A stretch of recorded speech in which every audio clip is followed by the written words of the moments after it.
Hi, everyone. Hello.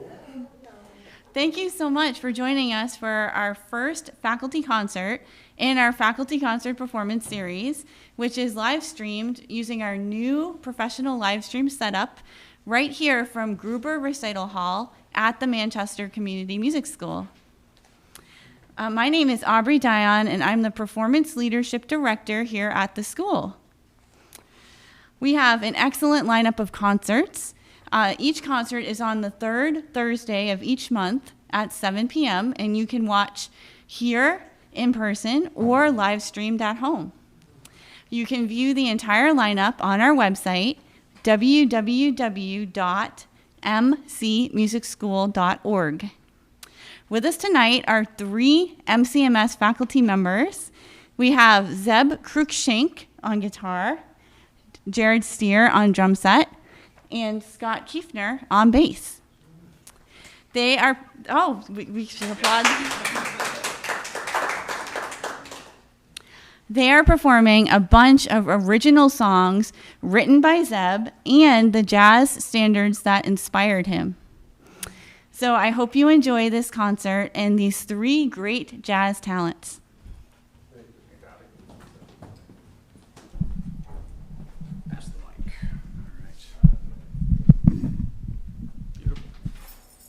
Hi, everyone.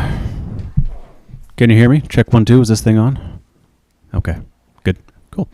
I am Zeb. The theme for tonight is jazz inspirations. I, like most people, didn't start as a jazz musician. I started as a blues and classic rock kind of guy.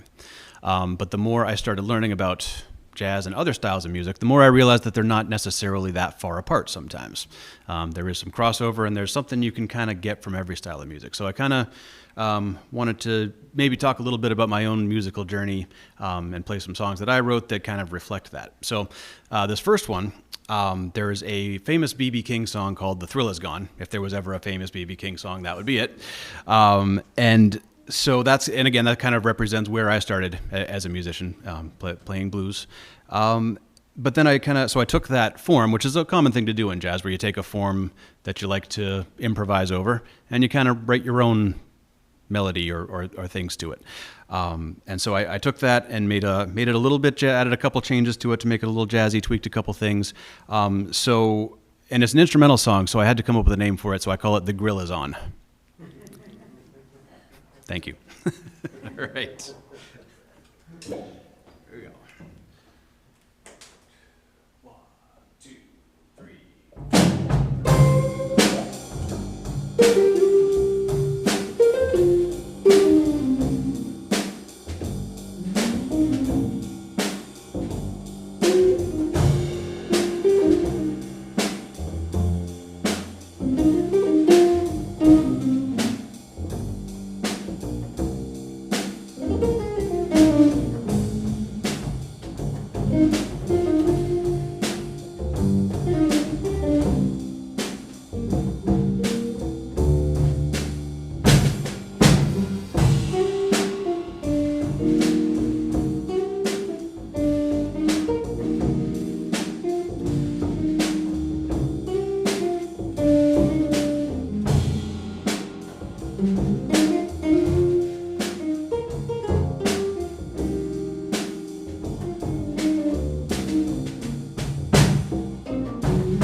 Thank you. I was joking earlier about how, we've got about 10 or so in attendance here, about 20 or so signed up online, and that's like 6 times more attendees than I'm used to at a jazz concert, so call it a win. Speaking of which, hello to the virtual listeners out there. Thank you for signing on and checking out the concert. This is earlier this year, Scott and I participated in another virtual concert with 0 audience in attendance. It was just live streamed. And so for that event, I wrote another blues song, which, again, kind of speaks to my background a bit. So I call this song Virtual Blues.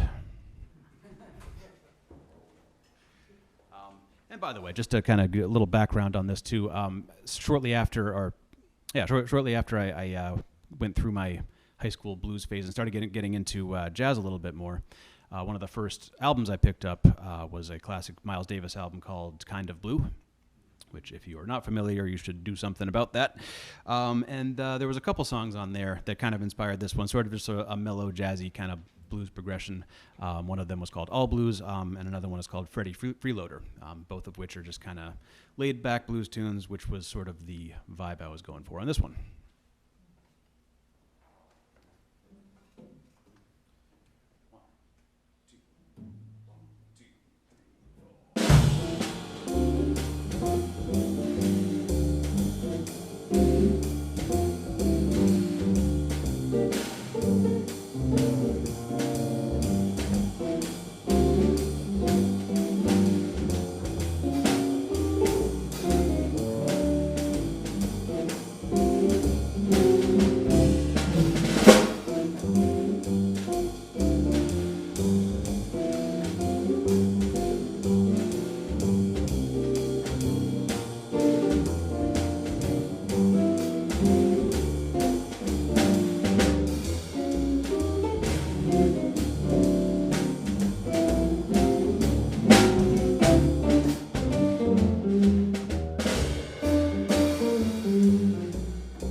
Thank you.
How's everything sound so far? Good mix? Everything? Can you hear everything okay? All right, excellent. Always good to check on that. So it just sucks at the end of a show to have somebody be like, hey, I think you sounded great, but I couldn't really hear you. So it's maybe that's better. Maybe it's for the best. Anyhow, so next song. Let's see. I guess I somewhere around sophomore year of high school, I had a guitar teacher who was, introducing me to jazz guitar players. One of them was named Pat Matheny, who went to Berkeley nearby here. I would say this song is partially inspired by his sort of maybe new agey style of jazz. So this is a little bit more of a less bluesy, more major scale-y, happy kind of song here. So yeah, song titles are always fun. I wrote this song and didn't have a name for it, and I just kind of made the chart and gave it to my my band members at the time when I wrote this in copyright 2011, I think. But it didn't have a title at the top, so I hand wrote "Title Forthcoming" at the top of the song, just like there's a title coming. But then I decided that is the title. So the song is called "Title Forthcoming," meaning there's not a title forthcoming. That's the name of the song. Do we get it? Okay. So just don't want you to be waiting for a title because that is it. Okay, cool. Anyhow, you just want on this way? Yeah, usually the two ways you can write. Okay. I'll just vamp it.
our next trick.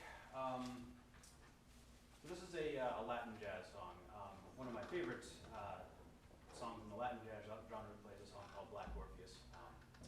And also one of my favorite guitar players growing up was Carlos Santana. And so I was kind of trying to take the Latin jazz and also the Latin rock styles and kind of fuse them together. There's this genre of music called jazz fusion, which is exactly that. It's taking jazz and then whatever else other genres you want to toss in to the mix. It could be Latin, it could be rock, it could be funk. But that's kind of the fun of it, is that it's not just jazz. It's like jazz and whatever else you want it to be. So this is kind of a jazz Latin fusion song called Hot and Spicy.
Thank you. So, yeah, let's hear it again for Scott on the bass. And my new friend Jared on the drums. We're real new friends here, right? We share a room, but we're not at the same time. So, yeah, as of about an hour ago, friends. So, and that's the wonderful thing about jazz is that you can just kind of, it's almost, I don't want to say, it's almost better to not rehearse. And what I mean by that is we got here today and we talked through how the songs start and how they end. And in jazz, that's kind of all that matters. So the rest in the middle is like question mark. And you don't really want that to be too polished or it doesn't sound improvised. See what I mean? So it's not that we didn't want to get to it. We're just all very busy people. And, we just wanted to show up and play some tunes and see how it goes. And I don't know. How's it going so far? Okay. Great. So we're going to do a couple of Scott songs now. Is there anything that anything that inspires you about these songs that you wanted to? Oh, geez, not particularly. This is I always come up with titles last, and in this case, well, I don't know, just phrases you hear a lot, I guess. So this is a ballad called Thoughts and Prayers. I'll just do some stuff. Sure.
This one, I guess this was inspired kind of by like the rock tunes I listened to growing up,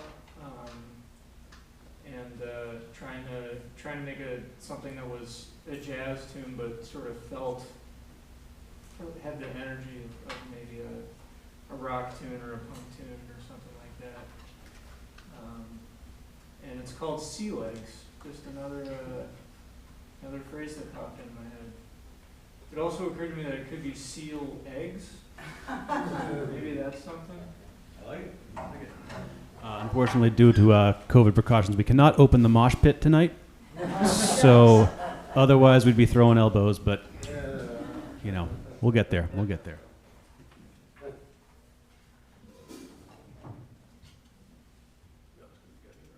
Yeah.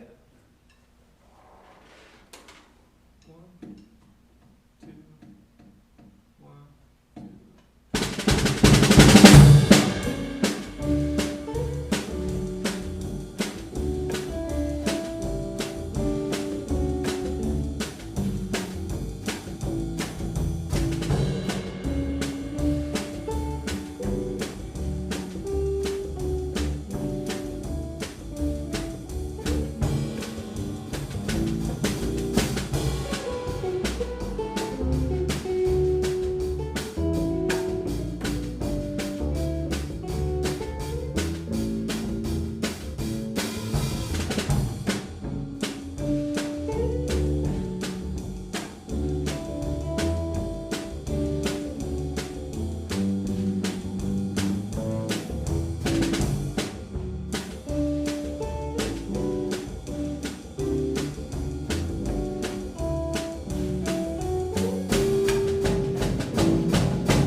Great. So we're gonna leave you all with one more of my songs here. So another major influence of mine was a jazz fusion guitar player named Mike Stern, who was one of the first people who I had heard who really fused the jazz with the rock, and it was kind of an eye-opener to me to hear someone, playing jazz guitar, but doing it in a very like Jimi Hendrix-y kind of way. So I just wasn't aware that you could do that. So until I heard of this guy. So this song's kind of a combination of things. It's kind of a funky jazz rhythm, similar to something I might have heard Mike Stern or someone like him do. But then it's got a B section that goes into a kind of more of a swing section.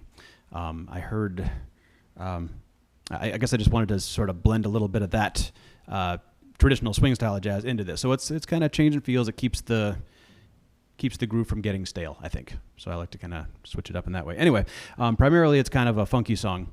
And I had a guitar professor at music school who always used to have these funny expressions. And he would say in the studio, he would tell the students to record and make it so funky that employees would have to wash hands before returning to work. Like that kind of funk is what he wanted there. And so I call the song Employees Must Wash Hands, and the title is even more appropriate now than it was back when. So funky.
Thank you very much.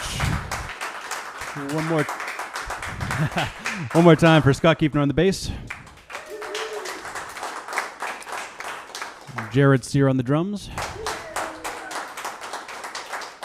And I'm Zeb Cruikshank. This has been a lot of fun. Thank you.